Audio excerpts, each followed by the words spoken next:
Hi everyone, welcome back to another episode from Wake&Tech.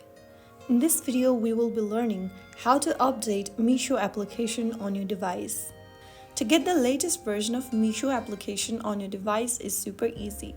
First of all, open up your Google Play Store or your App Store on your device. In the search box, type in Meesho. In the search result, tap on the Meesho app and look if there is an update available. If there is one, tap on Update and wait for the application to download. And right after you do that, you will be able to update to the latest version of Meesho app. Just make sure that your device is connected to a stable internet connection and there is sufficient storage space available on your device. And once the application is updated, tap on Open and enjoy the latest version of Meesho application on your device. So that's how it's easily done. If you found the video helpful, don't forget to like, share and subscribe. I'll see you in the next video. Thanks for watching.